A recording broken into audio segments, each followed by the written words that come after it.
Hi, everybody. We are here with Paris Zarcilla and Chitai, and they are the pair behind the new film that is premiering at South by Southwest this weekend, Raging Grace. How are you guys? We're good. World premiere. This is the first time we've shown it to the world. We are so nervous and very excited. I'm pumped, man, but also very, I'm kind of shitting it a little bit. You're gonna be fine, and you can say whatever you want because if it gets too bad, I can bleep it. So, Oh, God. Paris, can you tell me about the film? Yes. Well, I hate this question because I always fluff it. So this film is it's a blended genre, horror, thriller, sometimes comedy, and it's about a illegal. No, sorry. Can you do this? I'm going. It's about an undocumented mother called Joy and her daughter called Grace, and it's about a new job that she starts, and which, let's say, goes horribly wrong until it goes horribly kind of right for them and kind of changes their life. Oh my God, spoiler alert, things go well at the end. Oh no. Oh, so Nom, you've not seen it yet? No, I've seen. Okay. I've just Okay, gotcha. Don't worry, it's open for interpretation. Yeah, but with the film, we want to create, we want to have a conversation about, the lived experience of undocumented workers and immigrants and being Asian, but not in Asia, and all those things about power and about race and identity. So for us, it's wonderfully accessible, super, we feel anyone can come to it, but it's got a lot of things to say, and hopefully you agree. Well, let's start off with the very basic plot first. We have Joy, is it right? Joy. Yeah. We have Joy, the undocumented mother, who is desperately just trying to find a nice job to take care of she and her daughter Grace. And Grace she's a lot, she's pretty precocious, and they actually get one of my favorite scenes, maybe you could talk about that, is how she gets her into the house. Oh yes, but we'd be giving away quite a bit, I feel. But let's just say she's a handful. She's definitely this young child. She's a handful, and she's trouble, but she's wonderful trouble, right? When I watched the film and I read the script, I was like, "Oh, Paris, I feel for your mom." It's that's how I felt, because there's a lot about the story that's really personal. But I was like, "Oh, Paris, what did you get up to?" Yes. So a lot of that's a lot of stuff that I used to do. Honestly. No. Yeah. But it came from a place of serious boredom, and wanting to, in a really weird ways, asking for the kind of attention that my mum was absolutely dreading, but got me really giddy and excited. It was like leaving our presence there, and weirdly in other people's homes, that really sort of it got me so excited. But that's the kind of sort of trouble that Grace sort of loves to make, because she wants to be seen. She's tired of hiding. Exactly. And that is a theme that we try and play on throughout the whole film. It's that's the battle that both Joy and Grace are having. Joy wants to be hidden. So what you're saying is it should be called Raging Paris. Well, I would do that. This film for me, definitely, while writing it, while making it, this was my coming of rage. It felt like I was giving myself permission to be angry, to feel angry, to about a lot of the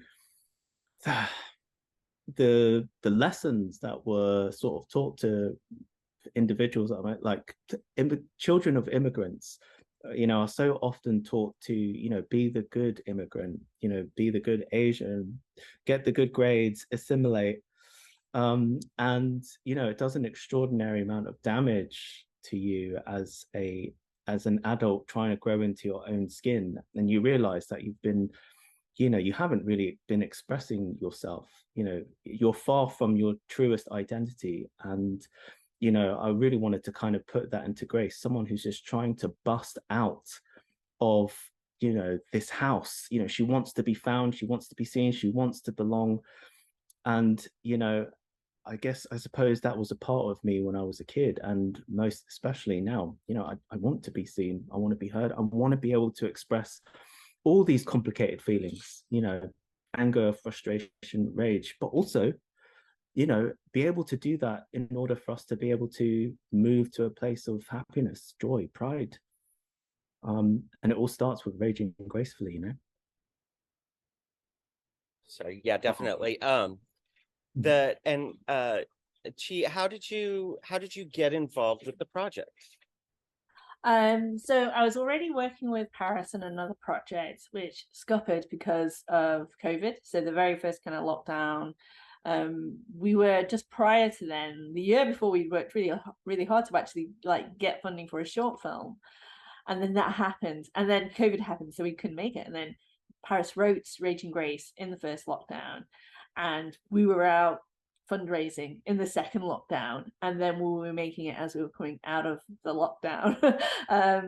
So because we were already kind of working together, we were able to really hit the ground running. There wasn't this is a terrible term to use, there was no butt sniffing. We could just get straight to work.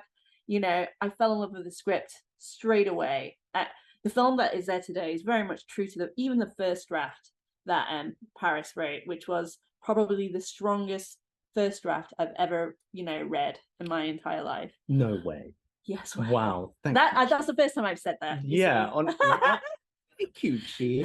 That's great. And because it spoke to me so kind of personally on many, many levels, being a child of the diaspora myself, I kind of felt energy. I know he felt it because of what was kind of happening in the UK to the Filipino community, which were subjected to a great deal of racism, that are working on the front line within our National Health Service.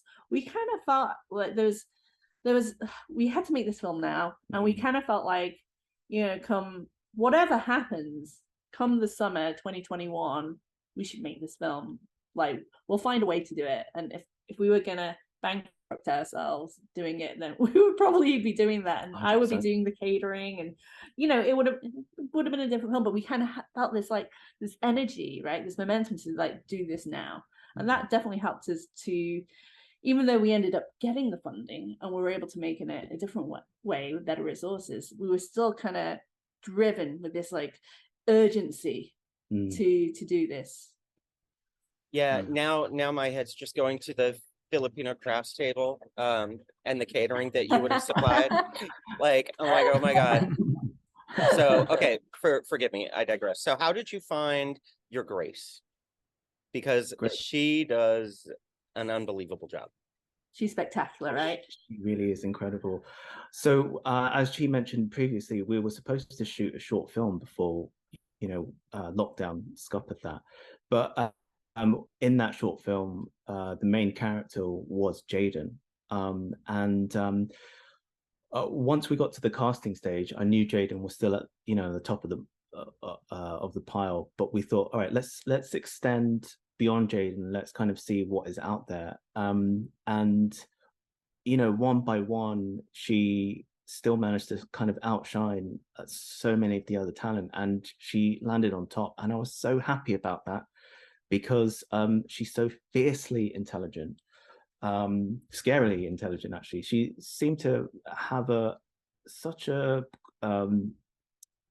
grasp of the script, its concepts, its emotional nuance. And this is her first acting role ever. She's never acted. No, really? Before. No, she's untrained actor. Untrained actor. She's a kid from deepest East London. Yeah.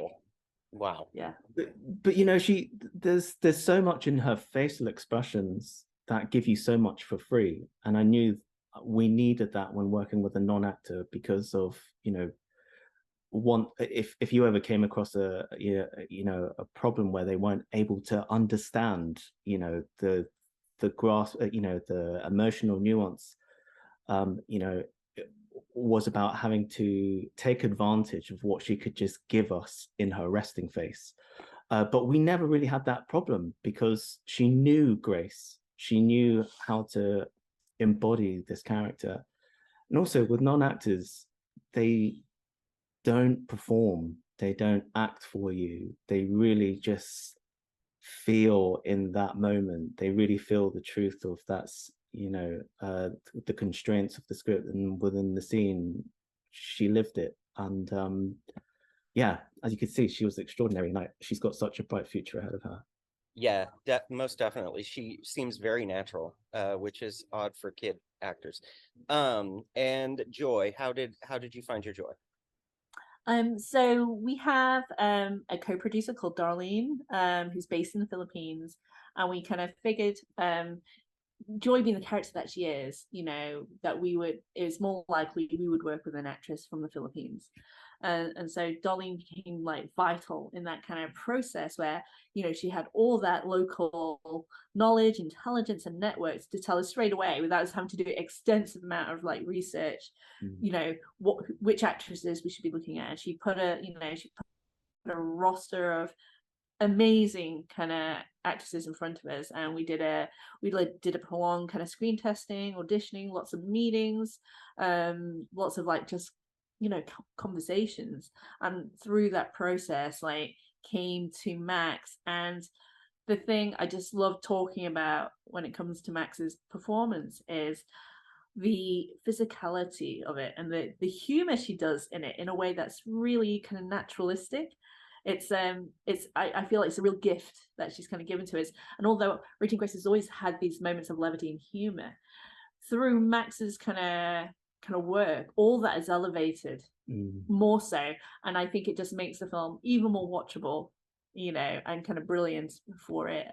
She's great. And I discover another little flourish every time I watch the film in her performance. There's another little thing I discover. It's great. Yeah, you definitely have a collection of really good actors for those roles, including the creepy old man who transitions so beautifully from benevolent to sinister. I mean, it's wonderful.